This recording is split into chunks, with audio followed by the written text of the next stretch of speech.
దిక్కులేని వాడని, ఎర్రగా బుర్రగా ఉన్నాడని చేరదీసి ఇంటిలో చేర్చుకొని, నా ఇంటి మీద పెత్తనం ఇస్తే ఇంతటి దారుణానికి ఒడిగడతాడా?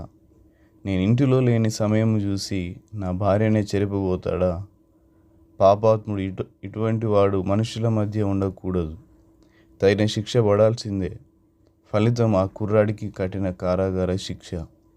ఆ జైల్లో ప్రతి ఒక్కరూ, అరే చూడ్డానికి చాలా బాగా ఉన్నావు, ఇదేం పాపిష్టి పని, నిన్ను చేరదీసి కడుపు నిండా భోజనం పెట్టిన నీ యజమాని భార్యను పాడు చేయడానికి నీకు మనసు ఎలా వచ్చింది, నువ్వు ఒక మనిషివేనా అని ఆ కుర్రాన్ని నిర్దాక్షిణ్యంగా నిలదీసి నిందించి ఉండవచ్చు.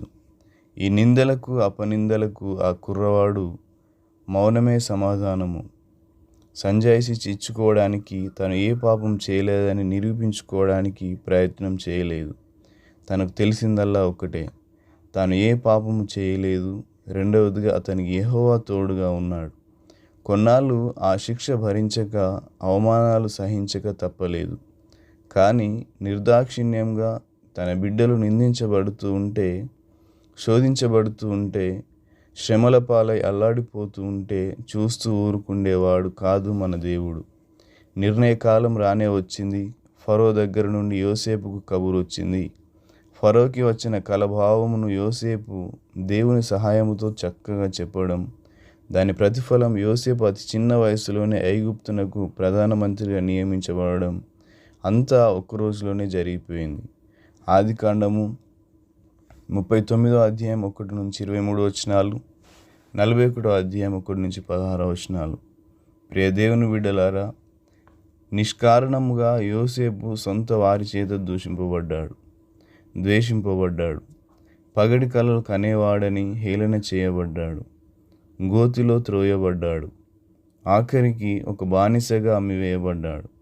పోతీఫరు ఇంటిలో బహునమ్మకంగా జీవిస్తూ ఉంటే పోతీఫరు భార్య యోసేపు మీద కన్ను వేసి మాటిమాటికి యోసేపును విసిగిస్తూ తనతో పాపము చేయమని బలవంతము చేసినప్పటికీ, ఇంతటి ఘోరమైన దుష్కార్యమును నా దేవుని ఎదుట ఎలాగూ చేయగలను అని ఆదికాండం 39వ అధ్యాయం 8 నుంచి 13 వచనాలు.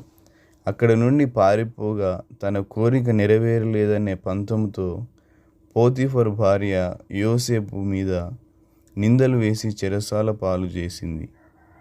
కానీ యోసేపు గురించి ఎవరు ఏమనుకున్నా, ఎవరు ఎంతగా నిందించినా దేవుడు యోసేపును హెచ్చించడం మానలేదు. ప్రధానమంత్రిని చేయక మానలేదు. ఈరోజు నీ చుట్టూ ఉన్నవారు, నీ సంఘం వారు, సంఘ పెద్దలు, నీ ఇంటివారు, పొరుగింటివారు, నిన్నటి వరకు బహు ఆప్యాయముగా ఉన్న స్నేహితులు నేడు నిన్ను నిష్కారణముగా నిందిస్తూ, నీ మీద చాడీలు చెబుతూ, నీ గురించి చెడుగా ప్రచారం చేస్తూ ఉంటే, అయ్యో నా సేవ ఏమైపోతుందో, నా జీవితం, నా సాక్ష్యం ఏమైపోతుందో అని భయముతో నువ్వు దేవుని సన్నిధిలో కన్నీరు మున్నీరు కావడం దేవుడు చూస్తూనే ఉన్నాడు. అధైర్యపడకు. దేవునికి అన్నీ తెలుసు. వారు ఏదో అన్నారని చెప్పి వారి నిందలను బట్టి నిన్ను దేవుడు తీర్పు తీర్చడు. బహుశా ఐగుప్తు దేశంలో యోసేపు గురించి విన్నవారంతా ఛీ అని ఉండవచ్చు. కానీ దేవుడు నీతో ఉంటే ఎవరు ఏమైనా అనుకోని, ఎంతగానైనా చెడుగా ప్రచారం చేయని, వారు ఏదో వాగారని, నిందించారని వారి మాటలు విని దేవుడు మనస్సు మార్చుకునేటకు ఆయన నరుడు కాదు. కానీ ఐగుప్తులో యోసేపు గూర్చి ఎవరు ఏమనుకున్నా యోసేపుని దేవుడు హెచ్చింపక మానలేదు. ప్రధానమంత్రిని చేయక ఉండలేదు. ప్రపంచమంతా నీకు వ్యతిరేకమై నీకు విరుద్ధముగా మాట్లాడినా దేవుడు నీకు తోడుగా ఉంటే చాలు. నేను ఎంతగా దీవించాలని, హెచ్చించాలని, వాడుకోవాలని ఆయన తలంచాడో అంతగా ఆయన హెచ్చిస్తాడు, దీవిస్తాడు, వాడుకుంటాడు.